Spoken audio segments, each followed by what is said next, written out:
Hello मेरे प्यारे student, कैसे हैं आप सभी। आशा करता हूँ सभी बच्चे फिट होंगे। प्यारे बच्चों, आज की इस वाले वीडियो में हम लोग हमारा जो लास्ट एक्सरसाइज है चैप्टर 1 का एक्सरसाइज 1 ही इसे कंप्लीट करने वाले हैं या कल इसे स्टार्ट करने वाले हैं।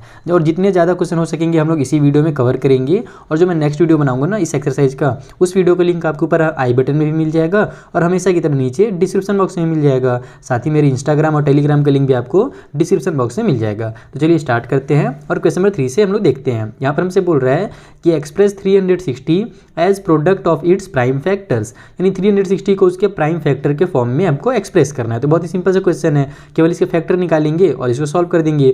उसी तरीके से हमारे पास आगे भी सिंपल से क्वेश्चन है, जैसे ए और बी हमारे पास दो प्राइम नंबर हैं, उनका हमें एचसीएफ निकालना है। उसी तरीके से ए और बी का हमको एलसीएम निकालना है। तो इन क्वेश्चन को कैसे सॉल्व किया जाता है मैं आपको जल्दी से कॉपी में समझा देता हूँ। तो देखो, सबसे पहले हम लोग क्या करेंगे, 360 के प्राइम फैक्टर्स फाइंड करेंगे। आप चाहे जो भी मेथड यूज़ करना चाहो कर सकते हो, मैं ये वाला मेथड यूज़ करने वाला हूँ। यहाँ पर ये हमारा 2 के टेबल से डिवाइड हो रहा है। 2 के टेबल में 1 टाइम पे 2 1 जा 2 हो जाएगा, 1 आगे चला जाएगा, ये बन जाएगा 16, 2 8 जा 16 हो जाएगा और 0 आ जाएगा। उसके बाद 2 9 जा 18 हो जाएगा, 0 आ जाएगा। 2 का टेबल 45 टाइम पढ़ेंगे तो 90 आएगा, क्योंकि हम लोग जानते हैं 90 का आधा ही 45 होता है। उसके बाद ये हमारा 2 से नहीं जा रहा है, 3 से जा रहा है क्या, तो 5 और 4 होता है 9। इसका मतलब ये 3 से चला जाएगा। देखो 3 1 जा 3, 1 आगे गया तो 15 बन जाएगा, तो 3 5 जा 15 हो गया। फिर 3 से जा रहा है, 3 5 जा फिर से 15 हो जाएगा, देन 5 1 जा 5 हो गया। तो इसका जो फैक्टर्स निकल करके आ गया वो आ गया 2 × 2 × 2 × 3 और इंटू 3 और इंटू 5। अब इसको अपने को फैक्टर के मल्टीप्लाई के फॉर्म में आप ऐसे भी छोड़ सकते हो, बाकी आप चाहो तो इसको अच्छे से लिख लो। 2 हमारे 3 बार आ रहा है ना, तो 2 के पावर में 3 कर दो, मल्टीप्लाई 3 हमारा 2 बार आ रहा है तो 3 के पावर में 2 कर दो, और 5 एक बार आ रहा है तो केवल 5 उसको रहने दो, पावर में 1 लिखने की जरूरत नहीं है, बस यही इसका प्रोडक्ट हो जाएगा। यानी इसी टाइप से आपको इसको लिखना था। अगला क्वेश्चन था कि हमको ए और बी का एलसीएम निकालना था। ए और बी हमको 2 नंबर दिए हुए थे और उसका एचसीएफ निकालना था। तो सबसे पहले तो आपको बेसिक समझना पड़ेगा कि एचसीएफ होता क्या है। एचसीएफ का मतलब होता है हाईएस्ट कॉमन मल्टीपल, यानी कि वो सबसे बड़ा से बड़ा नंबर है ना, जो दोनों में एचसीएफ मतलब हाईएस्ट कॉमन फैक्टर होता है, और एलसीएम का मतलब होता है लोवेस्ट कॉमन मल्टीपल। तो हाईएस्ट कॉमन फैक्टर का मतलब क्या है कि वो नंबर्स जो दोनों के टेबल में आते हों। जैसे अगर हम लोग 1 का हम लोग फैक्टर देखें और बी का भी, मान लो जैसे ए का फैक्टर देखें और बी का भी फैक्टर देखें, तो इन दोनों में हम लोग के पास वो बड़ा से बड़ा फैक्टर कौन सा है जो दोनों में कॉमन मिल रहा है। तो दोनों में आपको कोई भी ऐसा सिंपल फैक्टर नहीं दिखेगा। आपको यहाँ पर अगर इसको ऐसे लिखो आप लोग 1 × ए या फिर 1 × बी, तो हमारा 1 का ए से मल्टीप्लाई होगा तो ए ही आएगा, और 1 का बी से मल्टीप्लाई होगा तो बी ही आएगा। इसका मतलब कि इन दोनों का एक ही फैक्टर है, वो है 1, और 1 ही जो होगा इनका हाईएस्ट कॉमन फैक्टर भी हो जाएगा। तो HCF of A and B, ठीक है, इज़ 1, यानी कि इन दोनों का जो हाईएस्ट कॉमन फैक्टर होगा ना वो 1 ही होगा। इसके अलावा कोई भी दूसरा टेबल के अंदर हमारे पास ए और बी नहीं आते हैं। Is that clear. केवल 1 के टेबल में ही हमारा 1 का अगर हम लोग ए से मल्टीप्लाई करें, यानी कि इन दोनों का अगर अपन फैक्टर देखें तो केवल 1 ही दोनों में कॉमन फैक्टर है और दूसरा कोई कॉमन फैक्टर नहीं दिखेगा, ठीक है। उसी तरीके से अगर एलसीएम देखा जाए तो एलसीएम का मतलब होता है हाईएस्ट कॉमन मल्टीपल, है ना। एलसीएम ए और बी का अगर अपने को निकालना है तो एलसीएम में जैसे मतलब बताया मैंने हाईएस्ट कॉमन मल्टीपल, इसका मतलब ये होता है कि अगर हम लोग दोनों का टेबल पढ़ें, ठीक है, तो वो कौन सा नंबर है जो इन दोनों के टेबल में आता हो। जैसे कि फॉर एग्जांपल अभी ए और बी से अगर आपको समझ में नहीं आएगा तो मैं 2 और 3 का एग्जांपल लेता हूँ। 2 और 3 का अगर अपन टेबल पढ़ें तो 2 1 जा 2 होता है, उसके बाद 2 2 जा 4 होता है, फिर 2 3 जा हमारा 6 होता है। इस टाइप का होता है हमारे पास। फिर 2 4 जा 8 आ जाएगा, है ना। 2 5 जा हमारे पास 10 हो जाएगा। 3 का टेबल पढ़ेंगे तो 3 2 जा 6 हो जाएगा, 3 3 जा 9 हो जाएगा, फिर 3 4 जा 12, 3 5 जा 15। तो हमको ये देखना रहता है कि दोनों में सबसे छोटा हमारे पास मल्टीपल कौन सा है जो कॉमन हो। तो देखो दोनों में 6 जो है ना, इसमें अगर हम लोग आगे और टेबल पढ़ें तो इसमें हमारे पास 12 भी आ जाएगा। तो दोनों में 12 भी कॉमन मिल रहा है, लेकिन हमें सबसे छोटा वाला मल्टीपल लेना है, सबसे छोटा वाला टेबल लेना है। तो 2 और 3 का जो एलसीएम होगा वो हमारा 6 कहलाएगा। समझ में आ रहा है, क्योंकि सबसे छोटा 6 वो नंबर है जो दोनों के टेबल में आता है। तो उसी तरीके से हम लोग अगर ए का टेबल पढ़ेंगे तो ए 1 जा ए होगा, और बी का टेबल पढ़ेंगे तो बी 1 जा बी होगा। और इन दोनों के टेबल में हमारे पास बस ए और बी ही हैं जो दोनों में आते हैं। यानी कि अगर हम लोग दोनों का मल्टीप्लाई कर दें, ए इंटू बी कर दें, तो क्या आएगा हमारे पास, ए बी आ जाएगा। तो ए बी ही जो होगा ना हमारा इन दोनों का एलसीएम हो जाएगा। Is that clear. और कोई दूसरा नंबर इन दोनों के टेबल में नहीं मिलेगा आपको, ठीक है। तो अब यहाँ पर हमारा क्वेश्चन नंबर 3 4 5 हो गया। अब चलिए कुछ जो इंपॉर्टेंट क्वेश्चन है जहाँ पर नंबर को सॉल्व करने के लिए दिया हुआ है उनको सॉल्व करना सीखते हैं। सो जो हमारा नेक्स्ट क्वेश्चन है वो एक फॉर्मूला से रिलेटेड है। यहाँ पर हमसे बोल रहा है कि अगर जो है प्रोडक्ट है दो नंबर का 1050 और उन दोनों का जो HCF है वो 25 है, तो बताइए LCM कितना होगा। तो हमने आपको एक फॉर्मूला बताया था पिछले वाले एक्सरसाइजेस में। क्या फॉर्मूला था मेरे हिसाब से 1B मैंने आपको बताया था। एक सेकंड थोड़ा फोकस हो जाए, हाँ हो गया। क्वेश्चन नंबर 6 में हमने फॉर्मूला ये बताया था आपको कि प्रोडक्ट ऑफ नंबर्स, जैसे जो भी दो नंबर है ना, तो अगर उन दोनों का प्रोडक्ट किया जाए, product of numbers is equal to HCF into LCM।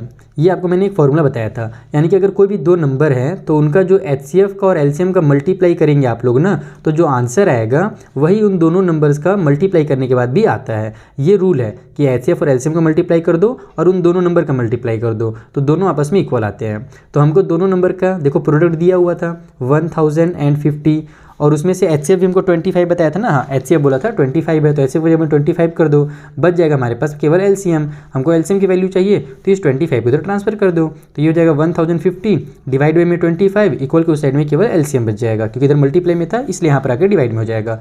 अब आप इसको जिससे भी कट करना चाहो कट कर सकते हो। मैं 5 से कर देता हूँ पहले। 5 के टेबल में 5 5 जा 25, ऊपर में 5 2 जा 10, 5 1 जा 5 और ये 0 उतर जाएगा। फिर 5 से जा रहा है, 5 1 जा 5 हो जाएगा, 5 4 जा 20 हो गया, 21 में से 20 कट हुआ बचा 1, वो आगे जाकर के 10 बना देगा, तो 5 2 जा 10 यानी 42 आ गया। तो LCM जो होगा वो 42 होगा। तो इस टाइप से बस आपको ये फॉर्मूला याद होना चाहिए और आप इस क्वेश्चन को सॉल्व कर सकते हो आसानी से। तो 7th वाला जो क्वेश्चन है वहाँ पर हमसे बोल रहा है what is a composite number. Composite number क्या होता है? तो देखो ऐसे नंबर जिनके फैक्टर जो है ना 1 और वो खुद जो है उससे अलग हो। जैसे फॉर एग्जांपल फैक्टर किसे बोलते हैं आपको पता ही होगा। जैसे मान लो 4 का मैंने एग्जांपल लिया। 4 किसके किसके टेबल में आता है? तो 1 के टेबल में आता है, 1 4 जा 4 होता है। फिर 2 के टेबल में 2 2 जा भी 4 होता है और फिर 4 1 जा 4 होता है। तो इसका जो फैक्टर होगा वो 1 होगा, 2 होगा और 4 होगा। तो ये जो है हमारा प्राइम नंबर कहलाएगा, है ना। सॉरी प्राइम बोल रहा हूँ, कंपोजिट नंबर कहलाएगा, क्योंकि यहाँ पर 1 और 4 यानी कि ये जो नंबर हमारा 4 है इसके दो फैक्टर तो हैं ही। एक तो 1 जो होता है ना वो सारे नंबर का फैक्टर होता है, तो 1 तो इसका फैक्टर है ही और खुद ये नंबर भी खुद का फैक्टर है। कोई भी नंबर जो होगा चाहे कोई सा भी नंबर ले लो उसका वो खुद और एक 1 ये दो फैक्टर होंगे ही। उसके अलावा भी अगर कोई फैक्टर निकल करके आ जाए तो समझ लेना कि वो नंबर हमारा कंपोजिट है। फॉर एग्जाम्पल अगर अपन 7 ले लें तो 7 देखो आप लोग केवल 1 के टेबल में आता है, 1 7 जा 7 होता है और 7 के टेबल में 7 जा 7 आता है। तो इसमें केवल या तो इसका फैक्टर 1 आ रहा है या तो खुद 7 आ रहा है, इटसेल्फ आ रहा है। तो इसका मतलब कि ये हमारा प्राइम नंबर है, ये कंपोजिट नहीं कहलाएगा। कंपोजिट नंबर ऐसे नंबर होते हैं जिनके फैक्टर्स अदर होते हैं अदर देन 1 एंड इटसेल्फ, यानी 1 और उस नंबर से इसके अलावा अगर कोई फैक्टर और है तो उसको हम लोग कंपोजिट नंबर कहेंगे। जैसे 4 हो गया, 6 हो गया। 6 के फैक्टर कौन कौन से होते हैं? 1 होता है, 2 के टेबल में भी आता है, 3 के टेबल में भी आता है, 6 के टेबल में भी आता है। तो 1 और 6 के अलावा 2 और 3 भी तो इसके फैक्टर है ना, इसका मतलब ये भी हमारा कंपोजिट नंबर है, ठीक है। और प्राइम और कंपोजिट नंबर तो मैंने आपको क्लास 6 में पढ़ाया है, तो ये तो यहाँ पर आपको समझाने की ज़्यादा डिटेल में जरूरत नहीं है। चलिए अगले क्वेश्चन के पास। तो देखो 8th वाले क्वेश्चन में बोल रहा है कि अगर A और B जो हैं वो रिलेटिवली प्राइम नंबर हैं तो बताइए कि उनका HCF कितना होगा। अब रिलेटिवली प्राइम क्या होता है पता है? को प्राइम नंबर जो आपने पढ़ा है ना क्लास 6 7 8 में, उसी को ही रिलेटिवली प्राइम भी कहा जाता है। यानी कि को प्राइम क्या होते हैं? को प्राइम का मतलब होता है कि ऐसे दो नंबर जो कि जिनका जो कॉमन फैक्टर हो या तो 1 हो या तो वो खुद हो। तो यानी कि वहाँ पर जो हमारा नंबर बनता है वही आपस में रिलेटिवली प्राइम कहलाता है। जैसे कि मान लो हमारा 7 एक नंबर ले लेता हूँ मैं और एक नंबर ले लेता हूँ मैं 5, ठीक है। 5 और 7 के अगर अपन फैक्टर देखें तो 5 के फैक्टर कौन कौन से होंगे? 1 होगा या तो 5 होगा। 7 में क्या होगा? 1 होगा या फिर 7 होगा। तो इन दोनों का जो हमारा क्या बोलते हैं कॉमन फैक्टर निकल करके आ रहा है वो केवल 1 आ रहा है। तो ऐसा नंबर जिसका कॉमन फैक्टर केवल 1 होता है ना, उन दोनों को ही आपस में लोग रिलेटिवली प्राइम कहते हैं या फिर को प्राइम नंबर भी कहते हैं। इतना समझ में आ गया कि को प्राइम क्या होता है। तो अगर को प्राइम नंबर कोई भी है तो उसमें कॉमन फैक्टर क्या है? केवल 1 है। तो अगर कॉमन फैक्टर 1 होगा तो इसका जो HCF भी होगा वो क्या होगा? हाईएस्ट कॉमन फैक्टर भी 1 ही ना होगा। यानी कि HCF इसको बोलते हैं सबसे बड़ा कॉमन फैक्टर। तो इसमें सबसे बड़ा कॉमन फैक्टर कौन है? 1 है। तो यहाँ पर हमारे पास जब कभी भी कोई दो को प्राइम नंबर होते हैं तो उसका हमारा कॉमन फैक्टर 1 होता है। तो A और B अगर हमारे पास दो को प्राइम नंबर हैं, दो रिलेटिवली प्राइम नंबर हैं, तो इनका भी जो HCF होगा वो 1 होगा। खेल खत्म इस क्वेश्चन का। तो देखो जो हमारा 9th वाला क्वेश्चन है उसमें बोल रहा है कि अगर rational number a by B जो है वो एक टर्मिनेटिंग डेसिमल एक्सपेंशन है, यानी ये टर्मिनेट होने वाला डेसिमल एक्सपेंशन है, तो what the condition to be satisfied by b।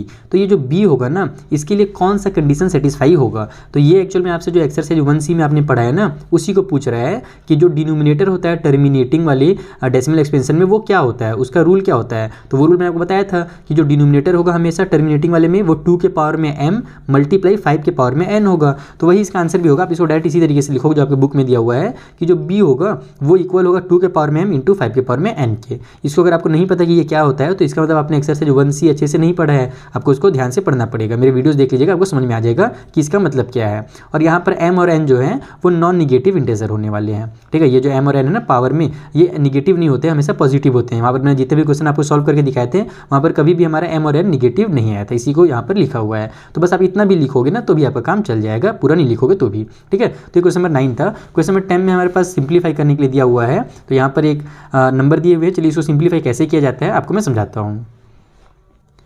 तो देखो ये हमारा क्वेश्चन दिया हुआ है। सबसे पहले आप लोग देखो रूट के अंदर 27 है, 12 है, और ये हमारा बाहर निकल सकता है, पूरी तरीके से नहीं निकलेगा लेकिन कुछ हद तक निकल जाएगा। ये हमारा 27 क्या होता है, 27 का अगर हम फैक्टर देखें तो 3 इंटू 3 इंटू 3 होता है ना, 3 3 9, 9 3 27। और इधर हमारे पास रूट के अंदर 12 है, तो 12 को हम लोग क्या लिख सकते हैं, 2 इंटू 2 इंटू 3 लिख सकते हैं। 2 2 4 और 4 3 12 हो जाएगा। नीचे में हमारे पास 4√3 जो है इसको अभी एज इट इज़ रहने दीजिए, पहले हम लोग ऊपर सॉल्व करेंगे, ठीक है। तो यहाँ पर हमारा 3 3 का पेयर बन गया तो वो बाहर निकल जाएगा, तो ये बन जाएगा 2 इंटू 3, यानी ये जो पेयर बना है वो बाहर जाकर के 2 के साथ मल्टीप्लाई हो जाएगा, और एक 3 जो है वो रूट के अंदर ही बच जाएगा, तो उसको रहने दो रूट के अंदर। उसी तरीके से यहाँ 2 2 का पेयर बन गया तो ये बाहर निकल जाएगा, तो 3 पहले से है, 3 का मल्टीप्लाई 2 के साथ हो जाएगा, और एक जो 3 है ये वाला ये रूट के अंदर ही रह जाएगा। डिवाइड बाई में फिर से वही 4√3 हो जाएगा हमारे पास। ऊपर देखो 3 2 6 हो गया, यहाँ भी 3 2 6 हो गया, तो इसको हम ऐसे लिखेंगे 6, ठीक है। और रूट में 3 प्लस में 6 और रूट में 3 हो जाएगा। डिवाइड बाई में 4√3 हमारे पास पहले से है, तो यहाँ पर √3 कॉमन हो गया, तो अब हम लोग बाहर वाले नंबर्स को ऐड कर सकते हैं। 6 और 6 हो जाएगा 12, रूट में 3, डिवाइड बाई में 4 रूट में 3, तो √3 आपस में कैंसिल, 4 1 जा 4, 4 3 जा 12, यानी कि इसका जो आंसर होगा वो 3 हो जाएगा। इस तरीके से आपको क्वेश्चन को सॉल्व करना है। एकदम सिंप्लीफाई बोला है, यानी कि आपको बस सिंप्लीफाई करते चले जाना है, आखिरी में आपका आंसर आ जाएगा। नेक्स्ट वाले क्वेश्चन में हमसे कहा जा रहा है कि ये जो नंबर दिया हुआ है इसका आपको डेसिमल एक्सपेंशन करना है, यानी डेसिमल एक्सपेंशन में इसको लिखना है, कुल मिलाकर के इसको डेसिमल आपको बनाना है। कैसे बनेगा, हमारे पास डिनोमिनेटर में 2 के पावर में 4 इंटू 5 के पावर में 3 है, 2 के पावर में m और 5 के पावर में n के फॉर्म में है। इसका मतलब ये हमारा टर्मिनेटिंग वाला है, टर्मिनेट हो जाएगा, डेसिमल में हमारा कंप्लीट आंसर आ जाएगा। अब इसको सॉल्व करने का तरीका मैंने आपको 1C में तो सिखाया ही था एक्सरसाइज में। यहाँ पर फिर से देखो हमारे 2 के पावर में 4 है और 5 के पावर में 3 है, हमको इस 3 को 4 बनाना है। दोनों का अगर पावर सेम रहेगा तो हम लोग दोनों का मल्टीप्लाई करके इसको 10 बना सकते हैं, जिससे काम आसान हो जाता है। तो वही वाला मेथड हम यहाँ भी यूज़ करेंगे। अब इसको 4 बनाने के लिए मुझे क्या करना पड़ेगा, एक और 5 से मल्टीप्लाई करना पड़ेगा। तो अकॉर्डिंग टू रूल अगर हम लोग नीचे में 5 से मल्टीप्लाई कर रहे हैं इस तरीके से, तो ऊपर में भी 5 से मल्टीप्लाई करना पड़ेगा। किसी भी फ्रैक्शन में ऊपर नीचे सेम नंबर से मल्टीप्लाई किया जा सकता है। तो इससे फ़ायदा क्या होगा कि नीचे मेरा 5 के पावर में 4 आ जाएगा, 2 के पावर में 4 पहले से था, और एक 5 के पावर में भी 4 आ जाएगा, क्योंकि यहाँ पर 1 है ना, 5 है यानी कि 5 के पावर में 1 है, तो 3 और 1 4 बन जाएंगे। ऊपर में हमारा 73 का जब मल्टीप्लाई होगा तो 5 3 जा 15 का 5 कैरी हो गया 1, 5 7 जा 35 और 1 36 आ जाएगा इस तरीके से। अब आप क्या करो, यहाँ से 2 और 5 को ले लो ब्रैकेट के अंदर और 4 जो है उसको कॉमन कर दो, तो 365 डिवाइड बाई में 2 इंटू 5 के पावर में 4 हो जाएगा, तो ये बन जाएगा हमारा 365 डिवाइड बाई में 10 के पावर में 4, क्योंकि 2 5 जा 10 होता है। अब 10 के पावर में 4 है, इसका मतलब आपको कुछ नहीं करना है, बस डिनोमिनेटर में 4 जीरो लगा देने हैं, क्योंकि 10 मल्टीप्लाई 10 जब 4 बार आप करोगे, क्योंकि पावर में 4 है, तो वो हमारा 10,000 बनकर के आ जाएगा। और ऊपर में 365 रहने दो, बस इसी को आप सॉल्व कर दो, डेसिमल के फॉर्म में लिख दो। तो देखो नीचे में हमारे पास टोटल 4 जीरो हैं, तो मैं ऊपर में राइट साइड से 4 डिजिट के बाद डेसिमल लगाना है, लेकिन हमारे पास तो केवल 3 डिजिट है ना, तो हम क्या करते हैं लेफ्ट में एक जीरो बढ़ा देते हैं और उसके बाद यहाँ पर डेसिमल लगाते हैं। तो बस ये इसका शॉर्टकट तरीका है, इसको आपको डिवाइड करने की जरूरत नहीं है। नीचे 0 0 हमने इसीलिए यहाँ पर इतना मेहनत किया मल्टीप्लाई करके, ताकि नीचे में 0 0 आ जाए, और 0 0 आ गया तो बस डेसिमल काउंट करके यहाँ पर लिख दो। तो हमारे पास 4 जीरो था, तो हमने एक जीरो बढ़ा करके डेसिमल लगा दिया, और डेसिमल की इधर कुछ नहीं है तो एक जीरो लगाया जाता है, तो यही इसका डेसिमल एक्सपेंशन हो जाएगा। चलिए अगले क्वेश्चन के पास। तो देखो जो अगला क्वेश्चन है बहुत ही मज़ेदार है। यहाँ पर बोल रहा है कि आपको ये शो करना है कि कोई भी वैल्यू n का नहीं है जिसमें 2 के पावर में n इंटू 5 के पावर में n अगर हो तो वो लास्ट में जो इंड हो ना वो 5 के साथ इंड हो, यानी इसको जब हम लोग सॉल्व करें तो लास्ट में 5 आ जाए। तो ऐसा कोई वैल्यू ही नहीं है, अगर आप इसके पावर में कुछ भी आप लगाओगे ना तो हमारा लास्ट में 5 आएगा ही नहीं है। क्यों ऐसा हो रहा है आइए मैं आपको समझाता हूँ।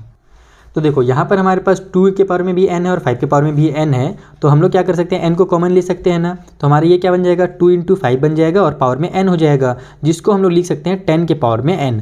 अब यहाँ पर आप कोई भी वैल्यू पुट कर दो, चाहे 1 से लेकर के 1 करोड़ या फिर आपके दिमाग में जो भी नंबर आ रहा है वो पुट कर दो।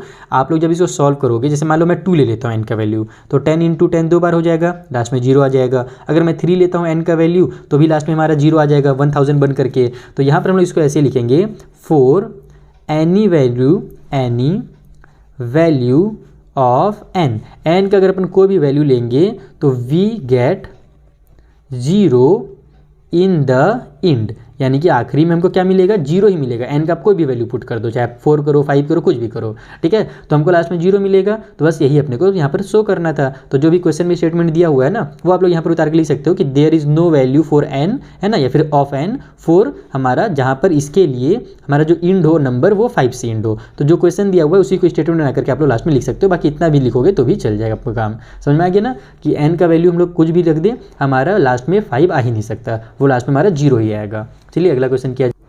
नेक्स्ट क्वेश्चन जो है वो भी आपका कॉन्सेप्ट से रिलेटेड है। इसमें बोल रहा है कि क्या ये पॉसिबल है ऐसे दो नंबर्स जिनका HCF 25 हो और LCM 520 हो, यानी कि दो ऐसे नंबर होंगे जिनका HCF इतना और LCM इतना हो सकता है क्या। तो इसको हम लोग कैसे पता कर सकते हैं, तो कभी भी जो HCF होता है ना वो हमेशा LCM का एक फैक्टर होता है, यानी कि अगर हम लोग फैक्टर निकालें इस LCM का और अगर वहाँ पर 25 हमारा आ जा रहा है तो समझ जाओ कि ये हमारा वैसा दो नंबर हो सकता है। और अगर हमारा 25 नहीं आ रहा है इसका फैक्टर में, यानी LCM के फैक्टर में अगर हमारे पास HCF वाला नंबर नहीं आ रहा तो ऐसे दो नंबर पॉसिबल है ही नहीं। आइए चेक करते हैं। तो देखो यहाँ पर हम लोग दोनों नंबर लिख लिए हैं HCF और LCM। अब हम लोग देखते हैं कि जो LCM है उसके फैक्टर कौन कौन से हैं। तो 520 हमारे सबसे पहले 2 से जाएगा, 2 2 जा 4 हो जाएगा, इधर 1 चला गया तो 2 6 जा 12 और 0 उतर जाएगा। फिर 2 से चला जाएगा ये हमारे पास 2 1 जा 2, 2 3 जा 6, 0 हो गया। फिर 2 से हो रहा है 2 का टेबल में 2 7 जा हमारे 2 6 जा 12 हो जाएगा, 1 आगे गया तो 2 5 जा 10 हो जाएगा। फिर ये 5 से हो रहा है 5 के टेबल में हमारे पास 5 के टेबल में 5 1 जा 5 हो गया, 1 आगे गया तो 5 3 जा 15। फिर ये 13 से हो जाएगा, 13 1 जा हमारे पास 13 आ गया। तो ये बन जा रहा है 2 इंटू 2 इंटू 2 इंटू 5 इंटू में हमारे पास आ जा रहा है 13। अब अगर आप इन नंबर्स को मल्टीप्लाई भी करते हो कहीं पर से भी तो 25 नहीं आएगा। जैसे अगर मैं 2 2 जा 4 कर दूं और 4 5 जा मैं 20 कर दूं तो ये 2 मल्टीप्लाई है ना 20 मल्टीप्लाई 13 हो जाएगा, या फिर 13 2 जा कर दूंगा मैं तो 26 इंटू 20 हो जाएगा, यानी कहीं पर से भी हमारा 25 बन करके नहीं आ रहा है। तो यहाँ पर हम लिखेंगे कि हमारा जो HCF है वो नहीं आ रहा है। हम लोग इसको ऐसे लिख सकते हैं कि HCF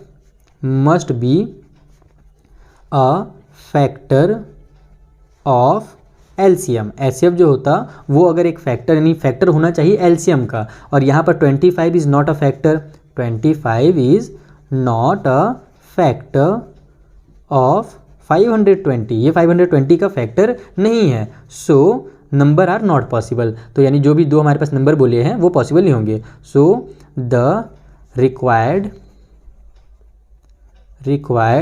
numbers are not possible। बस इतना ही आपको लिखना है और खेल खत्म हो गया इस क्वेश्चन का भी। तो इस तरीके से आपको समझ के कॉन्सेप्ट समझ करके बनाना है। तो अगर आपको ये कॉन्सेप्ट पता होगा ना कि जो HCF होता है वो LCM का फैक्टर होता है, तभी आप इस क्वेश्चन को बना पाइएगा। तो देखो यहाँ पर जो हमारे पास क्वेश्चन नंबर 14 और 15 दिया हुआ है ये same to same question number 1D का क्वेश्चन नंबर 16 है। जो भी मैंने पिछला वीडियो बनाया था ना लास्ट वाले चैप्टर का, वहाँ पर मैंने आपको सिखाया था 1D का क्वेश्चन नंबर 16 और 17 एक ही वीडियो में। तो उस वीडियो को आप देख लीजिएगा, वहाँ पर सेम टू सेम यही क्वेश्चन था कि आपको एग्जाम्पल देने हैं ऐसे दो इरेशनल नंबर का जिनका सम रैशनल हो और ऐसे दो नंबर का जिनका प्रोडक्ट रैशनल हो। तो ये क्वेश्चन मैंने डिटेल में आपको वहाँ पर समझाया था बेसिक कॉन्सेप्ट के साथ कि बहुत सारे ऐसे नंबर हैं, आप अपने मन से कोई से नंबर बना सकते हो। तो अगर आपने वो वीडियो देखा है तो बहुत अच्छी बात है, खुद से ट्राई कीजिए इसको, आपको रिवीजन भी हो जाएगा। अगर नहीं देखा तो वो वीडियो आप लोग देख लेना, उसका भी आपको प्लेलिस्ट मिल जाएगा नीचे डिस्क्रिप्शन बॉक्स में। हम लोग चलते हैं अगले वाले क्वेश्चन में 16 के पास कि अगर ए और बी जो है वो रिलेटिवली प्राइम नंबर है, यानी आपस में को प्राइम नंबर है ए और बी, तो इनका एलसीएम क्या होगा। तो कई बार बच्चे को मैं जब एलसीएम निकालता था ना डायरेक्ट, तो बच्चे लोग कंफ्यूज भी हो जाते थे क्लास 7 8 में कि सर आपको एलसीएम कैसे पता चल गया कि इतना होगा। तो इसका एक ट्रिक यही है कि कभी भी जब दो को प्राइम नंबर होते हैं ना तो उनका जो एलसीएम होता है वो उनका प्रोडक्ट ही होता है। आइए ऐसा क्यों होता है मैं आपको कॉपी में समझाता हूँ। तो देखो हमको बोला गया है कि ए और बी जो है वो आपस में रिलेटिवली प्राइम नंबर हैं, तो शॉर्टकट में हम लोग उसको को प्राइम के नाम से भी जानते हैं, तो मैं वही लिख दिया कि ए और बी दो को प्राइम नंबर हैं। तो कोई भी आप दो को प्राइम नंबर जो है ना वो यूज़ कर लीजिए। जैसे मैं एक ले लेता हूँ, कौन सा प्राइम नंबर ले लूँ, जैसे मैं 2 ले लेता हूँ एक प्राइम नंबर, है ना, एकदम सिंपल से नंबर लेंगे और है ना लेट करके आप लोग लिख देना यहाँ पर कि लेट मान लेते हैं ए का जो वैल्यू है वो 2 है क्योंकि 2 भी एक प्राइम नंबर है और बी का जो वैल्यू है वो 3 है, तो 2 और 3 जो है आपस में को प्राइम नंबर होंगे। ओके, और ये होते भी हैं आपस में को प्राइम नंबर। तो अगर इनका आप लोग फैक्टर देखें तो 2 का फैक्टर कौन कौन सा है, एक तो 1 होगा, एक तो 2 होगा। 3 का फैक्टर कौन कौन सा है, या तो 1 होगा या तो 3 होगा। तो इन दोनों में हमारे पास लोवेस्ट कॉमन मल्टीपल कौन सा निकल करके, सॉरी मैंने यहाँ पर जल्दी से इसका फैक्टर निकाल दिया। एक्चुअली मुझे इसका कॉमन मल्टीपल पूछा है ना क्वेश्चन में, हमसे एचसीएफ नहीं पूछा है, इनका एलसीएम पूछा है, लोवेस्ट कॉमन मल्टीपल। ठीक है, तो हम लोग क्या करेंगे, इसका टेबल पढ़ेंगे। 2 का टेबल हमारा हो जाएगा 2 1 जा 2, 2 2 जा 4, 2 3 जा 6, 2 4 जा 8, बस यहीं तक चलते हैं, इससे आगे बढ़ने की जरूरत नहीं है। 3 का अगर टेबल पढ़ेंगे तो 3 1 जा 3, 3 2 जा 6, 3 3 जा 9, 3 4 जा 12। तो इन दोनों का जो एलसीएम निकल करके आया वो कितना आया, दोनों में 6 दिख रहा है आप लोगों को एलसीएम, लोवेस्ट कॉमन मल्टीपल। तो यहाँ पर हम लिखेंगे एलसीएम ऑफ 2 and 3, है ना, 2 और 3 का जो एलसीएम है वो कितना है, वो 6 है। तो ये 6 एक्चुअल में होता क्या है पता है, इन दोनों का अगर आप मल्टीप्लाई करोगे ना 2 और 3 का तो भी आपका 6 ही आएगा। उसी तरीके से मैं कुछ और एग्जांपल लेता हूँ, जैसे कि अगर मान लो ए की जगह पर मैं 4 ले लेता, नहीं 4 तो वैसे प्राइम नंबर है हमारे पास, सॉरी कंपोजिट नंबर है, ए की जगह में 5 ले लेता और बी की जगह पर 7 ले लेता। तो 5 और 7 का अगर अपन टेबल पढ़े, 5 1 जा 5 हो जाएगा, 5 2 जा हमारे पास 10, फिर 15, फिर 20, फिर हमारा 25, फिर हमारे पास 30, फिर 35, है ना, फिर 40, फिर 45 और फिर लास्ट में आएगा 50। उसी तरीके से 7 का अगर टेबल पढ़े तो 7 में 7, 14, 21, 28, 35, फिर 42, 49, इस तरीके से चल करके आएगा। तो आप देखो सबसे छोटा नंबर जो है ना वो 35 आपको मिलेगा, जो दोनों का लोवेस्ट कॉमन मल्टीपल है। तो इन दोनों का जो एलसीएम निकल करके आ रहा है वो 35 निकल करके आ रहा है, और ये 35 क्या है, इन दोनों का प्रोडक्ट भी है, यानी 5 और 7 का मल्टीप्लाई करोगे तो भी 35 आएगा। तो कभी भी अगर दो को प्राइम नंबर है ना, उनका बस आपस में आप मल्टीप्लाई ही कर दो तो उसका एलसीएम निकल करके आ जाएगा। तो अगर ए और बी हमारे पास दो को प्राइम नंबर है तो इनका मल्टीप्लाई कर दो तो आपका बन जाएगा ए बी, यानी कि ए और बी का जो मल्टीपल हो जाएगा लोवेस्ट कॉमन मल्टीपल वो ए बी हो जाएगा। यही इसका फाइनल आंसर है। तो कभी भी कोई भी नंबर दिया हुआ रहे, को प्राइम है तो फटाक से बस आप उन दोनों को मल्टीप्लाई कीजिए, वही उसका एलसीएम हो जाएगा, चाहे वो ए बी दिया हुआ रहे, चाहे एक्स वाई दिया हुआ रहे, कुछ भी दिया हुआ रहे। चलिए अगला क्वेश्चन सॉल्व करें। तो देखो जो नेक्स्ट क्वेश्चन है 17 वाला, ये इसी टाइप से हमारा क्वेश्चन है, 13 वाला ही तरह है। इसमें बोल रहे हैं कि एलसीएम जो है दो नंबर का वो 1200 है, तो शो कीजिए कि जो एचसीएफ होगा इन नंबर्स का वो 500 नहीं होगा, और क्यों नहीं होगा ये भी बताइए। तो अगर देखो हम लोग जब इसका फैक्टर निकालेंगे और फैक्टर अगर हमारे पास 500 आ जाए तब तो ये हमारा एचसीएफ हो जाता, लेकिन यहाँ पर बोल दिया है कि नहीं होगा ना, इसका मतलब 500 इसका फैक्टर होगा ही नहीं। आप चाहे निकाल करके चेक कर सकते हो, तो वहाँ पर आप लोग लिख देना कि HCF must be factor of LCM which is not here. चलिए ये मैं आपको तो देखो यहाँ पर आप लोग डायरेक्ट इस तरीके से लिखना कि फैक्टर ऑफ 1200 कितने हो जाएंगे। तो 12 का फैक्टर निकाल कर देख लेते हैं जल्दी से। 300 टाइम पे आ जाएगा, फिर 2 का टेबल 150 टाइम पे हमारा 300 आएगा, 2 का टेबल 75 टाइम पे हमारा आ जाएगा 150। उसके बाद ये हमारा फिर से 3 से जा रहा है क्या, हाँ 3 7 और 5 होता है हमारे पास 12, तो 3 चला जाएगा, 3 2 जा 6 हो जाएगा, 1 आगे गया तो 3 5 जा 15। अब ये 5 से जा रहा है, 5 के टेबल में 5 5 जा 25 हो जाएगा और 5 1 जा 5 हो जाएगा। तो इसका फैक्टर निकल करके आ गया 2 × 2 × 2 4 टाइम, ठीक है, 2 × 2 × 2 4 टाइम लिख देता हूँ मैं, फिर एक बार 3 है, फिर 2 बार 5 है। अब आप लोग इसका कहीं से भी मल्टीप्लाई करके कोशिश करो 500 बनाने का, नहीं बनेगा। देखो 5 2 जा हमारा 10 हो जाएगा, ठीक है। उसके बाद अब हम लोग को 500 बनाने के लिए क्या कर सकते हैं हम लोग, इसमें और कुछ कर सकते हैं क्या, यहाँ पर हमारा 2 2 जा 4 हो गया, 10 4 जा 40 हो जाएगा, नहीं बनेगा। 15 3 ये हो जाएगा, 5 3 जा 15। तो कहीं से भी आप लोग देखो ध्यान दोगे तो 500 हमारा नहीं बन के आ रहा है, तो हम लोग यहाँ पर लिखेंगे कि 500 is not a factor of 1200। 500 जो है वो फैक्टर नहीं है 1200 का। So if LCM is 1200 then HCF can't be, ठीक है, कैन नॉट बी 500, यानी कि एचसीएफ जो है वो 500 हो ही नहीं सकता, क्योंकि 500 जो है एलसीएम का हमारा फैक्टर ही नहीं है। तो जो कंसेप्ट अपने वहाँ यूज़ किया था उसी यूज़ करके सिंपल स्टेटमेंट बना करके यहाँ पर लिख देना है। तो आई होप आपको बहुत अच्छे समझ में आ गया हो क्वेश्चन नंबर 17 तक। अब मिलते हैं लोग नेक्स्ट वाली वीडियो में, यहाँ पर जो आगे क्वेश्चन हमें दिए हुए हैं रैशनल नंबर को सिंपलेस्ट फॉर्म में करने वाला क्वेश्चन, उन सब क्वेश्चन को हम लोग नेक्स्ट वीडियो में डिटेल में सीखेंगे। उस वीडियो की लिंक आपको पता ही है कहाँ पर मिलेगा, आपके सामने 2 विंडो ओपन हो गए होंगे, राइट वाले में क्लिक करोगे